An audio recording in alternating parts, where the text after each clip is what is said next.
आरती की सास आए दिन आरती को ताने सुनाती रहती। आरती कोई भी काम करती, उसकी सास उसमें कमियां निकालती रहती। एक दिन आरती बाजार से सब्जियां लेकर घर आई। अरे करमजली, तुझे कब अक्ल आएगी? तुझे अभी तक इतनी भी समझ नहीं आई। बाजार से सारी सूखी सब्जियां लेकर आई है तू। एक भी काम ठीक से नहीं होता तुझसे। पता नहीं घर वालों ने क्या सिखा के भेजा है तुझे। मेरे तो कर्म ही फूटे थे जो तेरे जैसी बहू मिली है मुझे। कोई काम तो ढंग से करती नहीं, सिर्फ पैसे बर्बाद करती है। माँ जी, आप मुझे हमेशा क्यों सुनाती रहती हैं? एक तो आपने मुझे सब्जी लाने के लिए इतने कम पैसे दिए, उसमें मुझे जो मिला वो मैं ले आई। और आप चाहती हो कि मैं कम पैसों में ढेर सारी अच्छी सब्जियां ले आऊं। कैसे ले आऊं माँ जी? अच्छा, तो अब तू मुझसे जबान लड़ाएगी? तू क्या सोने चांदी की सब्जियां खरीदने जाती है जो ढेर सारे पैसे दूं तुझे? काम तो कुछ होता नहीं ढंग का। पैसे दे दूं तुझे ढेर सारे, ताकि उन्हीं पैसों से तू साड़ी जेवर खरीद सके। हाँ, इतने पैसे नहीं है मेरे पास। माँ जी, मैंने आपसे कभी भी साड़ी जेवर कुछ मांगा भी है जो आप मुझे ताने दे रही हो? बल्कि आप जो कहती हो मैं वही करती हूँ। हाँ तो कह तो ऐसे रही है जैसे बहुत बड़ा एहसान करती हो मुझ पे। मैं भी जब बहू बन के आई थी इस घर में तो मैं भी यही सब करती थी। हाँ। दोनों की आपस में काफी देर तक बहस होती रहती है। अगले दिन काफी देर हो जाती है।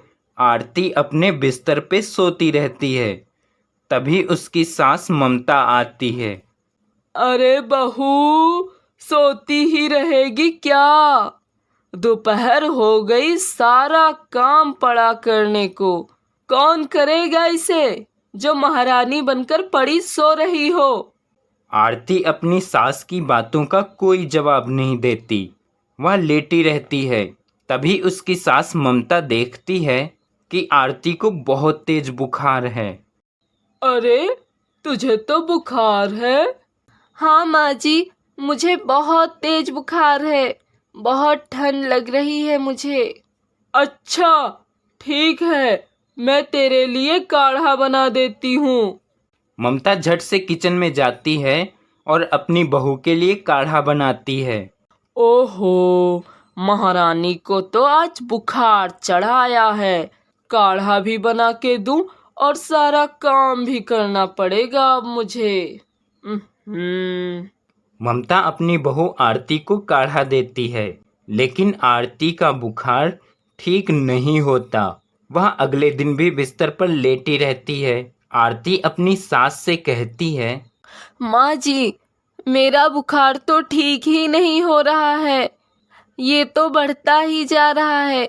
आप डॉक्टर को बुला लीजिए। क्या? डॉक्टर को बुला लूं? नहीं नहीं, इतने पैसे नहीं है मेरे पास। वैसे भी बुखार ही तो है, उसमें क्या डॉक्टर को बुलाकर फिजूल खर्च करना। मैं तुझे काढ़ा दे तो रही हूँ, ठीक हो जाएगी तू। इतना कहकर आरती की सास चली जाती है। तभी आरती अपनी माँ को फोन लगाती है और सारी बात बताती है। अगले ही पल उसकी माँ आ जाती है। अरे समधन जी, आप यहाँ कैसे? क्यों? मैं नहीं आ सकती? मेरी बेटी इतनी बीमार है, आपने तो मुझे बताया भी नहीं। आरती की माँ आरती के कमरे में चली जाती है। हं, बड़ी आई। एक तो इसकी बेटी को बुखार चढ़ा हुआ है, घर का सारा काम मुझे करना पड़ता है, और अब ये आ गई उसकी माँ खर्चा बढ़ाने को। पता नहीं अब कब जाएगी। आरती की माँ ने आरती की खूब सेवा की, डॉक्टर से दवाई दिलवाई और उसका ख्याल रखा। एक हफ्ते बाद आरती जब बिल्कुल ठीक हो जाती है तब अपने घर जाते हुए आरती की माँ आरती से कहती है, बेटी एक बात कहूँ, अच्छा होना गलत नहीं, लेकिन कभी कभी जब तुम्हारी अच्छाई की सामने वाले को कद्र ना हो तो उसके साथ वैसा ही व्यवहार करो जिससे उसे सबक मिले और उसे अपनी गलती का एहसास हो। बेटी अब मैं चलती हूँ, अपना ख्याल रखना। आरती की माँ चली जाती है। कुछ देर बाद अचानक आरती की सास जोर जोर से चिल्लाने लगती है। आ हाय मैं मर गई, कोई मुझे बचाओ, बचाओ मुझे, अरे बहू जल्दी आ। क्या हुआ माँ जी? माँ जी की बच्ची कहाँ थी तू?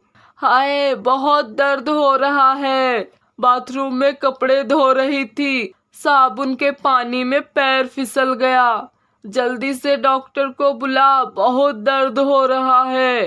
हाय। तभी आरती अपनी सास से कहती है, अरे माँ जी, डॉक्टर को कैसे बुलाऊं? वो तो ढेर सारे पैसे लेगा और महंगी दवाई देगा और आपके पास तो इतने सारे पैसे भी नहीं हैं।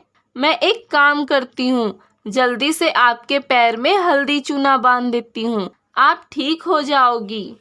अरे नहीं, पैसे हैं, बहुत पैसे हैं, तू डॉक्टर को बुला जल्दी, हल्दी चूना जाए भाड़ में। हाय बहुत दर्द हो रहा है। ये ले तिजोरी की चाबी और जितने पैसे लगे निकाल ले और जल्दी से डॉक्टर को बुला ले। माँ जी, जब मैं बीमार थी तब तो आपके पास एक भी पैसे नहीं थे, अब इतने पैसे कहाँ से आ गए? बहू माफ कर दे मुझे, मैं कंजूस हो गई थी। हाय अब कभी कंजूसी नहीं करूँगी, वादा करती हूँ मैं तुझसे, माफ कर दे मुझे बहू। आरती डॉक्टर को बुला लेती है और अपनी सास का इलाज करवाती है।